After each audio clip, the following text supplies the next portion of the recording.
Hi everyone, I'm Gary Null and I'd like to welcome you to a special presentation. This is a continuation of our series on self-empowering issues, providing insights and information and hopefully inspiration that allow you the capacity to make positive change wherever you're having dilemmas or problems. The topic for today is, I'm not finished yet. Why? Why is that important?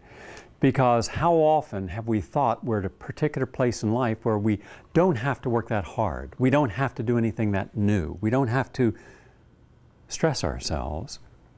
We've gotten to a comfortable place of accommodating ourselves with our environment, our relationships, our career. In fact, how often are we really working for our security? But look at the opposite of that, because everything has to be measured by its opposite at all times. The people who need security are looking at what? What's the opposite of security? Insecurity. Which means that if you're really making a decision from needing to be secure, it's because you're insecure. I've met so many people who feel they don't have to do anything more. They've made it. Then when you ask, well, what does it mean to have made it? It means I'm comfortable. All right, so comfort becomes a position where a lot of people strive for. And they assume that with that comfort comes security. Why? Because things become predictable. Well, what's wrong with that? What's wrong with finding a place where you feel secure and comfortable and confident in your daily rituals, knowing what you're going to eat, knowing what's going to be the nature of a conversation. And after all, at a certain point when you're around people for a while, you know what they're going to answer. You know how you're going to get an answer. You know responses in advance, right? Do you ever find that boring? When you think, well, why ask the question? I know how they're going to answer. I know how it's going to taste. I know how it's going to look. I'm suggesting that there are three dynamics that we should review to understand why we are so predictable. For example, it's very predictable that those people who are Republican are going to vote Republican. With rare exception, Democrat will vote Democrat and independent. But they don't ask themselves, is that really the best choice? Have I tried to deconstruct the value of my beliefs to see, are they legitimate? And the answer is, I will never challenge anything if in the process of challenging I discover that what I was believing in doesn't honor the truth. So rather than probe so far that you probe right through something that is false, you leave it intact and honor the illusion of it being real, rather than testing to see, is it real? There are contradictions abounding everywhere. In fact, most of life becomes a contradiction to what we really should be doing and believing in. How do we get this way? Well, take a look at the larger culture. The primary culture is what dictates almost everything we do in life. The primary culture says if you do certain things in a certain way, you'll be rewarded. And the primary way that we're rewarded is that we are accepted. Most people have a need to be accepted. Most people function in life as the worker ants. They're not dynamic. They're not assertive, they're not aggressive, they're not terribly creative, but they're absolutely essential for the common good. Where would we be without electricians and plumbers and masons, and the people that sew your clothes or make your eyeglasses, or the people who help build a house or run a railroad train or fly an airplane? Where would we be without people who are pouring the concrete for our streets or making the appliances that make our lives better? Everywhere we look, the people who are essential to the tightness of the fabric, keeping it working, are rarely given acknowledgement, are almost invisible. These are people, however, who are the virtual foundation upon which all of society rests. And yet with all that power they have, they represent about 85 to 90% of all people. They're never asked, what is right and wrong about their lives and the larger society. They are told from above what to do, what to believe, what to eat, what to think, where to go to school, what to learn. They have no input in the curriculum, let alone how it's taught. They are not part of leading any fashion revolution, educational revolution. They are meant, under the best of circumstances, is to obey and be rewarded. The reward is a job and security. And for the most part, as long as they have that security and can maintain a certain standard of living, they comply. That compliance frequently means don't challenge the people who've provided you with the basics. And hence, those who sit at the higher level, and then it's hierarchical. There's a very clear pecking order. A teacher does not have the same authority nor respect as the professor. The professor does not have the same authority or respect as the chairman of the department. So there are levels to which we must always look to for guidance or acceptance if we have an idea.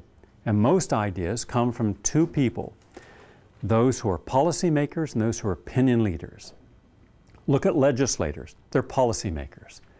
Look at corporate CEOs and the people around them, policymakers. Look at the people in the media, like celebrities, opinion leaders. They take something they like, make everyone aware of how hip and interesting and good it is, and then people say, gee, I want that. That's why it's never the policymaker who's hired to do a commercial, it's the opinion leader. You don't hire the man who makes Nikes to do a commercial. You hire Michael Jordan or Tiger Woods, who gets a contract to endorse a product. All that comes within the larger structure of society. And depending upon our parents and our teachers and other people, what position they played in that will frequently determine where we feel most comfortable and where we then start to process our own life and beliefs. So if we were told, as we were for decades, that women did not have the emotional stability to be able to make proper and intelligent decisions, and never under crisis conditions, they then shouldn't be given positions of responsibility, it was accepted. It didn't matter that it was wrong. Right and wrong have nothing to do with the paradigm. Power and control have everything to do with it. Look at how often you will hear the President of the United States or leading legislators make a statement and you think, my God, that's stupid.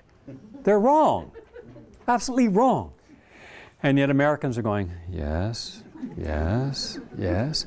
It's like they're praying to those people. Guide us, we will not, we will obey. We are unworthy. We are dumb. We don't make us think. And yet people are not dumb. And people are not lazy, but they're fearful. Because on a very primal level, we are conditioned by reward and punishment. What's good and what's bad. And the trouble is we had a lot more threats about no than we did about yes. 80 no's to every yes growing up as a child. That sticks. That's implanted right into the cells of our being, because every cell in your body holds the memory of every experience you've ever had. Every word, every smell, taste, sensation, good or bad, is construed then as either positive or negative by the energy within the cells. And then over top of that experience come the social conditioning to say, that's bad, that's good. Now you may feel something that's good, like masturbating as a kid, but your parent says that's bad. So now you're caught in a conflict. Ooh, if I do something that makes me feel good, I'm bad. Guilt, shame. Boom, guilt and shame, where are you going to go? All right? And then you're going to think you're going to get pimples or blind. Imagine what happens when you start getting pimples. You think you're halfway to punishment. Everywhere we look, we're asked to accept contradictions, because nobody wants to acknowledge that basic biological processes are a normal part of life. So they try to control it. And the more you look, the more you see that almost every single emotion, experience, is controlled, or at least they try to control it. And frequently what you see in the form of rebellion is nothing more than someone waking up one day and saying, I don't believe this, and I don't want you telling me how I should feel or how I should live or what I should think. And you get the rebellion. And then you have the conflict. And today, you get a kid in conflict, that kid's going to lose. Because there was a time when they could run up the stairs, shouting at you, slam a door, and then an hour later come back downstairs and it was all forgotten. Today, that kid is more likely to be diagnosed as ADHD or ADD and put on Ritalin. 11 million kids today are on psychiatric drugs. 11 million. When I was going to school, it was 0. So it's a form of social control. It's also a form of control when parents don't allow their children to experience anything today. Overly protecting children, over-guiding children, over-manipulating children, not allowing the child to experience anything unless it's under the direct supervision and control of the parent means what? You've taken away, with a vaccine, with 30 vaccinations, you take away natural immune development, making the child, ironically, more susceptible to immune-related dysfunction. When you take away a child's capacity to learn through natural evolutionary processes of experiencing life, the good and the bad, the do's and the don'ts, and learning from that, you take away the child's capacity to function in a meaningful way. I've seen parents walk into a classroom carrying their kid who's 4 years old. The kid could have clearly walked. When I was growing up, my mother said, I'll see you later. Go out and play. And we went out and played. Do any of you actually remember that? Right? We were allowed to go play. Do you ever see any parent today say go play? No way. Here's a list, John. Calculus, computers, French, Russian, and that's before 3 in the afternoon. But I'm only 2 years old. That doesn't matter. How are you going to get into Harvard? Make us proud. We have little people manipulated at every level. And then they wake up one day and they don't know who they are. We have 81 million young people in America who are clueless about the meaning of their life. Ask them, what are you going to do when you're alone? Alone? Alone? Don't ever ask me to be alone. I can't function alone. I'm a part of a collective whole of distracting exercises, computers, VHS, fashion, games, and anything else we have to do. But don't ask me to think in a constructive way with discipline towards the future. Everything's instant gratification. You're giving us $125 billion a year to spend, and it's not on homes or cars. It's on frivolous activities to keep us busy, keep us distracted. Here, go buy something. So now you want me to be thoughtful about the world and conscientious about people, understand the history of connection and evolution? No, why should I? I don't know who Clark Gable or Cary Grant is. And you think, whoa, we have disconnected these people from the greater interest of discovering for themselves because we've taken away the capacity for them to explore life. That's how fearful we are of someone making a mistake. And not because it will hurt them, but because it will hurt the image we have of a lack of control. So part of our insecurity is we're desperately seeking control. Because without that control, we'd fall apart. Part of our memory reminds us of what happened when you didn't have control, or we were told we were out of control. And nobody ever wants to get out of control in America. If they do, someone will come up, a stranger, smack you, get back into control. So everybody's seeking to be something that inherently they're not. So the one thing we all want then is security, because if you're secure, then things are predictable and you don't have to worry about things being out of control. You don't have to worry about strangers that you don't know walking down the street. You don't have to worry about foods that may be healthy or exotic because they're not getting into your body. You don't have to worry about conversations that may challenge you intellectually because you've stopped interest in exploring what the intellect doesn't know. Life has become passive. And when life becomes passive, you start shutting down the capacity of the brain to learn. The one thing that keeps us young is challenging environments.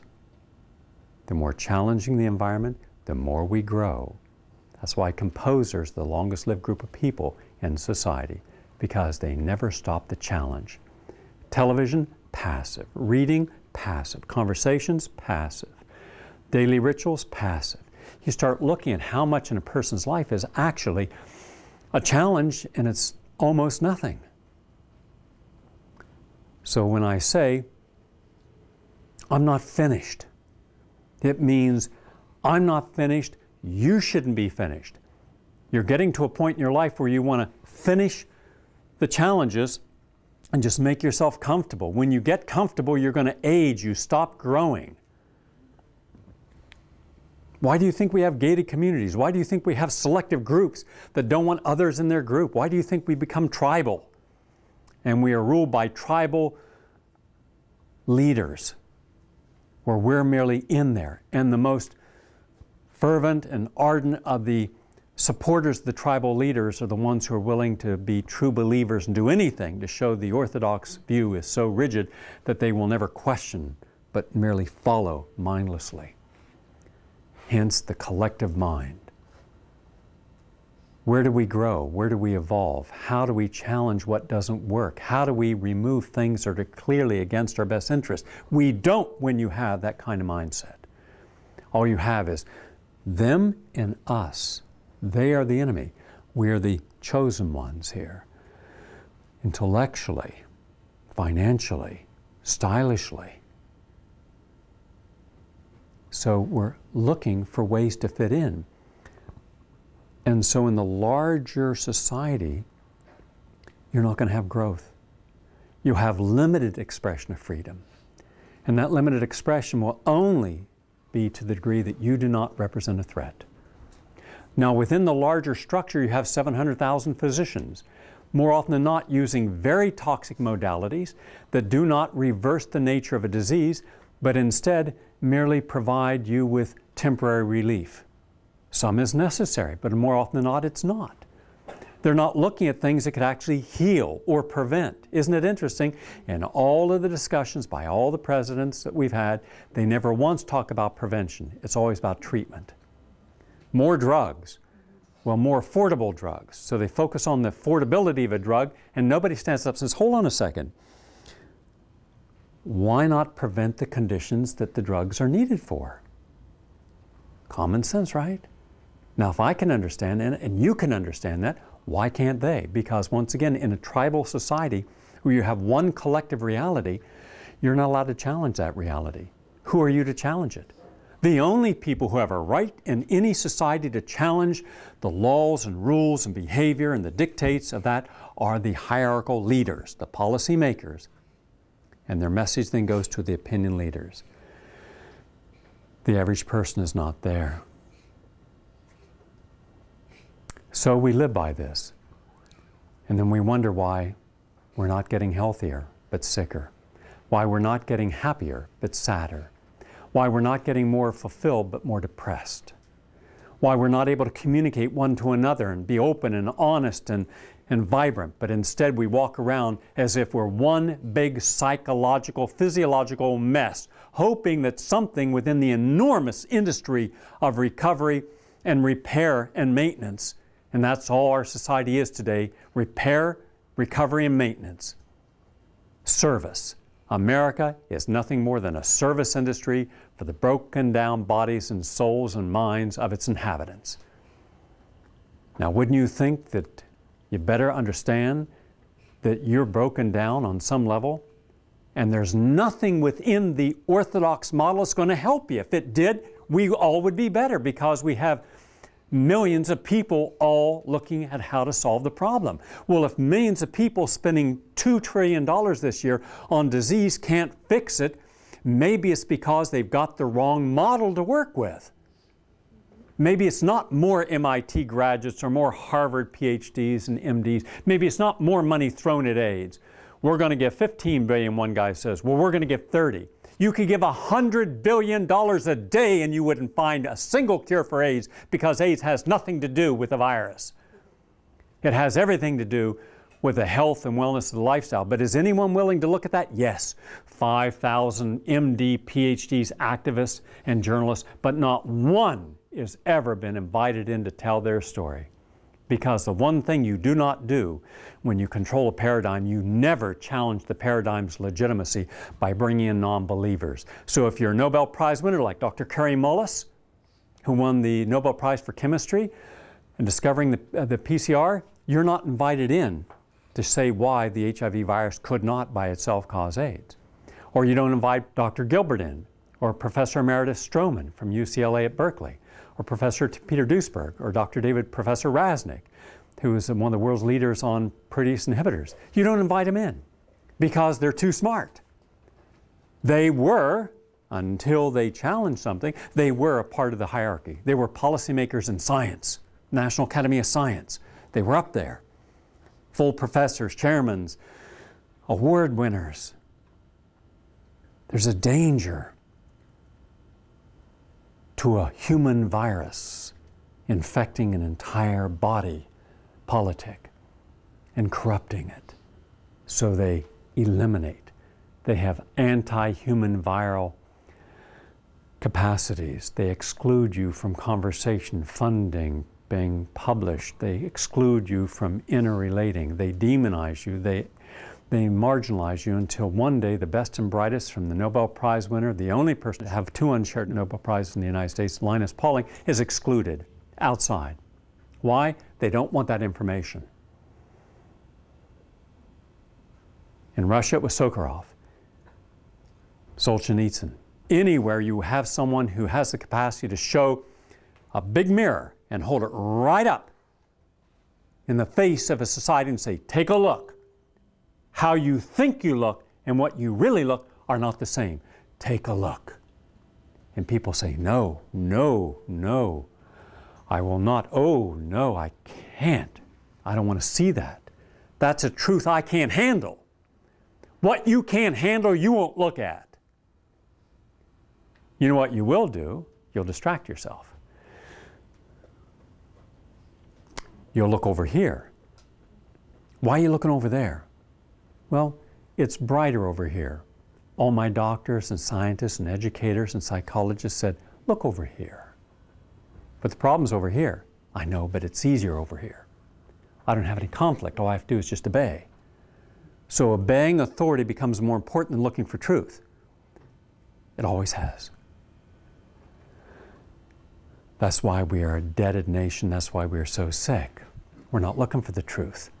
We're looking for acceptance. We're looking for security. Your security has made you a prisoner and pathological and no freedom. When you have to force yourself to be honest, then that forced expression will not reveal the truth behind the emotions. Inside that main paradigm is a subculture of the main culture.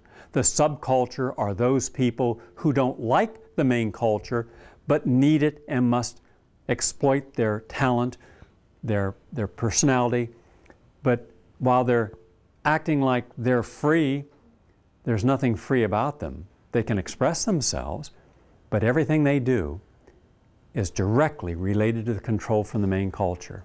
Everywhere you look, everyone who you thought was hip and free, look who controls them, funds them, pays their bills. The wildest hip-hop guy who can do more drugs than a whale could sniff, all that jewelry that they get carpal tunnel syndrome trying to wear it, right? Pants down around their ass, but they're hip. It's all a game, isn't it? It's coming up with 16 different names instead of they don't like Joe Schmo. It's all a game, isn't it? Try to talk to them, say, don't jibe me, don't give me this vocabulary like you're hip because you can talk, and don't come with your posse at a party and surround yourself so nobody can see you, so you're real hip because nobody can talk to you, nobody can see you, but you want to be at a party? You want to be at a place that nobody can get to you, nobody can see you, you can't communicate with anyone. Why be at the party? Because they feel that that makes them special. No, that just makes them look stupid. And ask them, where's your money coming from? It's all within the main culture supporting the subculture. Now, if you want to really learn something, go to the counterculture, because the best in alternative healing, counterculture. The best in philosophy, the counterculture. the best in holistic lifestyles, from organic gardening to the peace movement, from human rights to civil rights, from women's rights, the counterculture.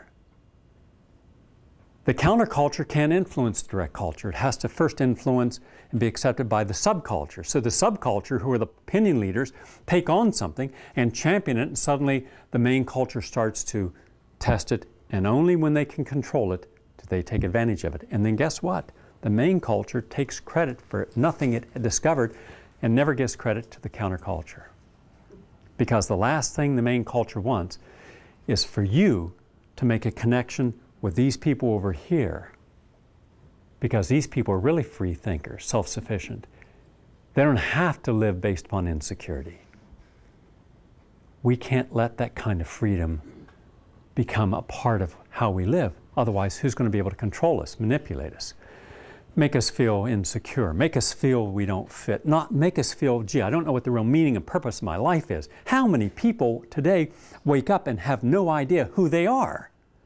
They only know what they're supposed to do. Well, that confuses people. Then no problem. Go to a shrink. Watch Oprah or Phil. Take Prozac. Accept general anxiety disorder. Yeah, I got that. I can take the drug, then I don't feel it. No, you won't feel it. It's all controlled by the main culture. So all your reality must be formed in this box. And as long as you don't disobey, you'll be rewarded, no matter how sick or pathological you become. The moment you step out of that box, you're given no support, only criticism, ridicule, mockery, no matter how healthy, vibrant, healthy, and in mind and body and spirit you are and can influence other people. At some point, I'm hopeful that you'll see this dynamic and then can measure where are you at. Because if you're still looking for security and comfort, you're still part of that main culture and needing to justify and redeem yourself through some act, an act of love, an act of sex, an act of contrition, an act of service, an act of responsibility to someone or something, just so you can be accepted. I don't care how much of what you think you need you're given, you're still going to end up empty at the end of the day. So the next day you start all over again, trying to fill up your day with busyness. And then life becomes nothing more than trying to run one step ahead of our insecurity. The busier you are, the less time you have to think about yourself.